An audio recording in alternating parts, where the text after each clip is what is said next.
یہ ایک بڑا پرانا جملہ ہے اور سالہ سال سے آ رہا ہے، بلکہ صدیوں سے آ رہا ہے، اور عام لوگ ابھی بھی کہتے ہیں. کسی گھر والے جب کسی مریض کو کہتے ہیں کہ جی سائیکیٹرسٹ کے پاس لے کے جانا ہے، تو وہ کہتے ہیں جی کہ کیا میرا دماغ خراب ہو گیا ہے. تو سائیکیٹری جو ہے، آپ یہ سوچئے کہ آپ کے جسم کے پاؤں کے ناخن سے لے کے سر کے بال تک سارا کنٹرول جو ہے وہ آپ کی دماغ میں. اور آپ کے دماغ کو جو چیز کنٹرول کرتی ہے وہ ہے آپ کی سوچ، آپ کا فیصلہ، اور آپ کی یاداشت، اور جو بھی یہ سارا ایک پروسیس ہے، ایک عمل ہے، اور اس کو چلانے کے لیے کیمیکل چاہیے ہوتے ہیں.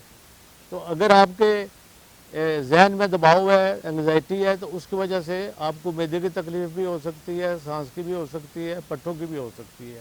تو اس لیے میں سمجھتا ہوں کہ آج کے دور میں آپ کو سن کے حیرت ہوگی کہ جو دنیا میں سب سے تیزی سے بڑھنے والی بیماریاں ہیں وہ دل کی ہیں، اور دوسرے نمبر نفسیاتی بیماریاں.